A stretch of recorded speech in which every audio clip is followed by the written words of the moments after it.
Monday was the start of the UN's Convention on Climate Change, this year held in Durban, South Africa, and I think this is the absolutely most important story of the week and the most undercovered story of the week. You're getting it here. I'm up with Chris Hayes.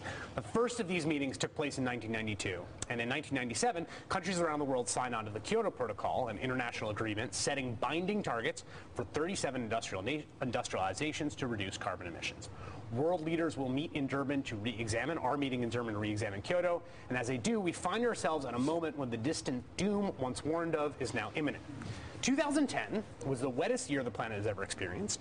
2010 also ties the record with 2005 as the hottest year since measurements began back in 1880. If you've been experiencing the weather in the Northeast this week, of course there's a distinction between weather and climate, but it is quite warm, and the data bears that out.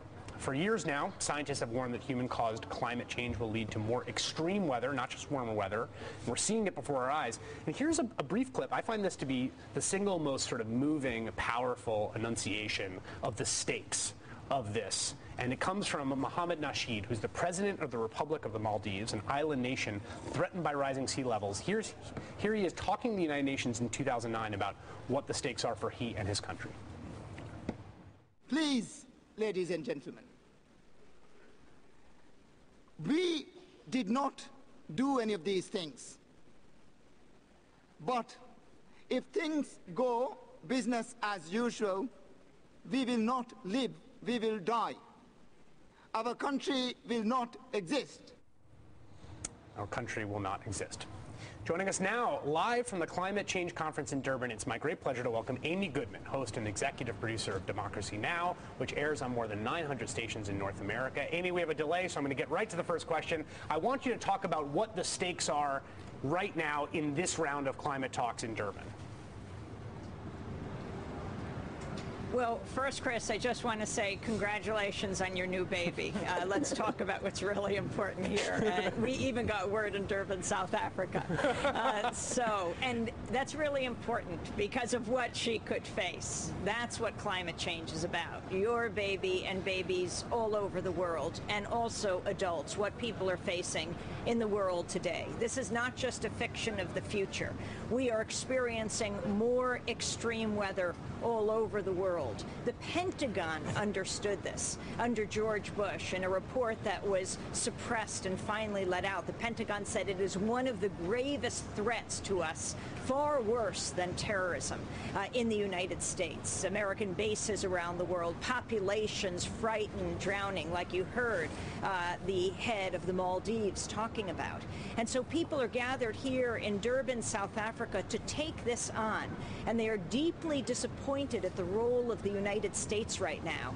In fact, the heads of 16 major U.S. environmental organizations just wrote Hillary Clinton a letter because the chief negotiator works under the State Department, talking about, his name is Todd Stern, saying that the U.S., which President Obama promised when he came into office would be a leader on challenging climate change and building a consensus around the world on how to deal with it, is now becoming the chief obstacle.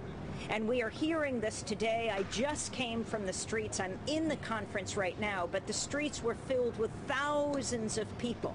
And when they march by the U.S. consulate in Durban, deeply disturbed at what the U.S. has come to represent, actually stopping any kind of discussions about mandatory limitations on something that threatens us all, and also not responsibly talking about a proposal that Hillary Clinton put forward in Copenhagen 2 years ago, which was a $100 billion green climate fund to deal with the effects of climate change, especially for the poorest nations that didn't create the conditions that have led to severe climate changes, but have to deal with it today. And the U.S. is standing in the way, only standing, for example, with Saudi Arabia. They voted to block a consensus around the Green Climate Fund a few weeks ago, only standing with Saudi Arabia against the rest of the world on this. Amy, the U.S. has a lot to evaluate in where we stand today. The big issues, it seems to me, as my understanding, there's sort of two issues on the table. The overarching issue is the fact that there is this division between developed countries and developing countries in the Kyoto Protocol, and there's an understanding, as you said, and as the President of the Maldives said, developing countries who have very little industrial output, have not been burning coal for 100 years in the quantities we have, are not the ones responsible for creating the crisis, and they are now industrializing and need to grow, and so there's different burdens that need to be placed from a moral perspective on developed countries like the U.S. and the EU and developing countries like countries in sub-Saharan Africa or Southeast Asia. The big question that constantly comes up is where China falls on that side of the line, and the U.S. likes to basically say, look, China is headed towards being the largest economy in the world. You need to be considered a developed country and act accordingly if we're going to have an accord. And I've been in China and I've talked to the chief climate negotiator from China, and he basically says our people are some of the poorest in the world. We have hundreds of millions of people in poverty making $1 a day.